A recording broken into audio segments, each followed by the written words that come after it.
Después de la muerte de Ymir y mientras los dioses estaban ocupados creando la tierra, una horda de criaturas con aspecto de gusano habían estado reproduciéndose en la carne descompuesta del gigante primordial. Estas desagradables criaturas terminaron atrayendo la atención divina. Convocándoles ante su presencia, los dioses les dieron primero forma y les dotaron de una inteligencia sobrehumana, tras lo cual los dividieron en dos grandes clases. La primera correspondía a los enanos, seres de naturaleza oscura, traicionera y taimada, quienes fueron desterrados a las profundidades de Svartalfheim. Según palabras del mismo historiador Snorri Sturluson, a estos enanos se les conoce como elfos oscuros. Al resto de estas pequeñas criaturas, incluyendo todos los que eran hermosos, benignos y provechosos, fueron llamados hados y elfos, y fueron enviados para que moraran en el espacioso reino de Alfheim, situado entre el cielo y la tierra, de donde podían descender siempre que quisieran para cuidar de las plantas y las flores, jugar con los pájaros y las mariposas, o bailar en la hierba a la luz de la luna. A estos Snorri les refiere como elfos de la luz, siendo estos últimos luminosos seres que conoceremos en el siguiente video que titularemos Los elfos de la luz en las mitologías.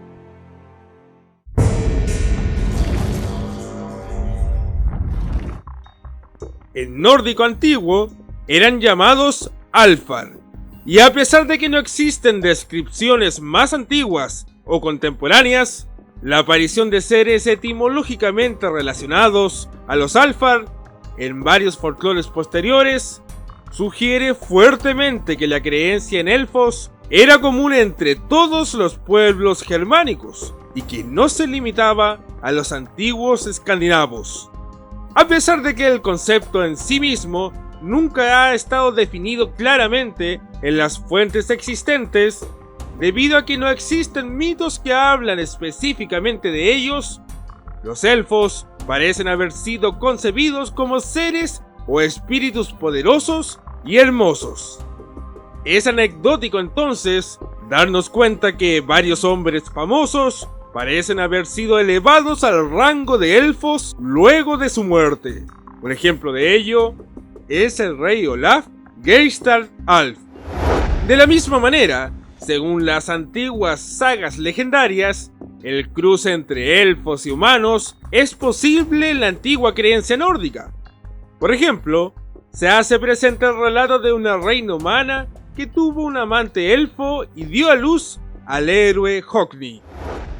Leyendas que dan cabida a una línea de reyes locales que gobernaron Alfheim, que según la tradición se correspondía con la provincia moderna sueca de Bohuslän y la provincia noruega de Ostfold, y ya que tenían sangre élfica, se decía que eran más hermosos que la mayoría de los hombres. Es importante aclarar que existen interpretaciones contrapuestas con respecto a la relación entre elfos y los Aesir, debido a que en muchas de las sagas legendarias, la Edda poética e incluso hasta la poesía escáldica, los elfos se relacionan directamente con los Aesir. De igual forma, los eruditos han comparado de cierta manera a estos personajes con los Vanir, relación que se contradice a la explicada en Albismal, texto en que se les separa rotundamente. De hecho, la única relación directa se presencia en el Grimnismal, en donde se relata que Frey era el señor del mundo de los elfos, y por ende, señor de los elfos de la luz. Otro hecho irrefutable es que los elfos llegaron a tener el estatus de dioses de menor rango, y que se les asociaba a poderes sobre los elementos de la naturaleza. A pesar de que existen muchas variaciones con respecto a la forma física de los elfos, ya sean más o menos cercanos al ser humano, siempre se les consideró como seres hermosos y benéficos, tan puros e inocentes que, Según algunas autoridades, su nombre se deriva de la misma raíz de la palabra latina blanco. De hecho, su antropomorfismo, las orejas puntiagudas y personalidades traviesas son atribuciones más literarias que específicamente mitológicas. En otro sentido, es importante aclarar que la idea de elfo tiende a ser ambigua si nos basamos en la mitología de diferentes países. Por ejemplo, los celtas no tienen una definición clara de lo que es un elfo, debido a que son seres que participan de las acciones de un grupo mayor, los seres feéricos, por lo que es un grave error definirles solamente desde esta fuente. Otro ejemplo es que los germanos paganos antiguos los relacionaban primeramente con ligeras y diminutas criaturas que vivían en el cielo, pero al llegar al cristianismo fueron degradados a seres malévolos que producían enfermedades al ganado y a la misma gente, además de ser capaces de provocar pesadillas en sus víctimas. Inclusive, su nombre fue de raíz de la palabra Albtraum, que en alemán significa pesadilla. En el folclore de Dinamarca y Suecia, en la época germana media de Nibelungenlied, un enano llamado Alberic juega un importante papel. Alberic, cuyo nombre es literalmente elfo soberano, es un claro descendiente de la confusión que provenía desde la Edda prosaica. Para los nórdicos, los elfos eran muy parecidos, por no decir iguales, a las hadas. Es por esta razón que muchas de las mitologías que correspondían a las hadas fueron asociadas a los elfos. Se decía que los elfos eran tan pequeños que podían moverse rápidamente sin ser vistos, mientras cuidaban de las flores, los pájaros y las mariposas, y como tenían una gran pasión por la danza, a menudo descendían a la tierra sobre un rayo de luna para bailar en la hierba. Tomándose todos de las manos, se cuenta que danzaban en círculos, formando de esta manera los anillos mágicos, que se discernían debido al tono más verde y a la exuberancia de la hierba que sus pequeños pies habían pisado. Según la creencia popular en Inglaterra, si cualquier mortal se situaba en medio de estos anillos mágicos, podía verles y ganarse su favor. Sin embargo, los escandinavos y los teutones afirmaban que el infeliz debía morir. Estos elfos, que en la Inglaterra eran llamados hados, producto del uso indiscriminado de los términos desde el siglo XVI, eran músicos entusiastas y se deleitaban especialmente con cierta tonada conocida como la danza de los elfos, la cual era tan irresistible que nadie que la oyera podía evitar ponerse a bailar.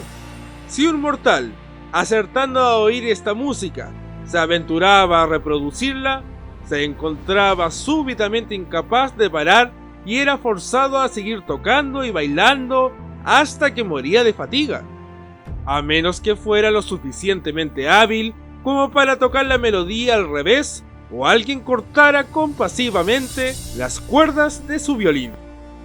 En tiempos posteriores, se dijo que los elfos, igual que los enanos y los duendes, fueron gobernados por un rey que, en varios países del norte de Europa, era conocido con varios nombres. Fue considerado como un demonio con la llegada del cristianismo, y se le permitió que conservara los poderes mágicos que los misioneros le habían arrebatado al dios Frey. Él gobernaba la tierra de las hadas junto a su reina Titania, y las más importantes festividades de la tierra se celebraban en el solsticio de verano. Estos elfos, al igual que los brownies, los huldrafolks, los kobolds, etc., supuestamente visitaban las moradas humanas y se decía que sentían un malicioso placer enmarañando las crines y las colas de los caballos. Estos enredos eran conocidos como nudos de elfo, y siempre que un granjero los divisaba, declaraban que sus caballos habían sido cabalgados por los elfos durante toda la noche. En Escandinavia y Alemania se ofrecían sacrificios a los elfos para que les fueran propicios. Estos sacrificios consistían en algún pequeño animal o en un cuenco de miel y leche que se conocía como Alfblod. eran bastante comunes hasta que los misioneros enseñaron a la gente que los elfos eran simples demonios, tras lo cual pasaron a ser ofrecidos a los ángeles, a los cuales se acudió durante mucho tiempo para que ayudaran a los mortales y se les propició con las mismas ofrendas. Se suponía que muchos de los elfos vivían y morían con los árboles y plantas que ellos cuidaban, pero estas doncellas del musgo, el bosque o los árboles, aunque increíblemente hermosas cuando eran contempladas por delante, estaban tan ahuecadas como un hoyo cuando eran vistas desde atrás. Ellas aparecen en muchos de los relatos populares, pero casi siempre como espíritus benevolentes y serviciales, ya que siempre estaban dispuestas a hacer el bien por los mortales y a cultivar relaciones amistosas con ellos. No te pierdas la oportunidad de suscribirte y activar la campana si te gustó mi contenido. Como también te dejo la siguiente lista donde encontrarás toda la mitología nórdica que se ha visto en este canal.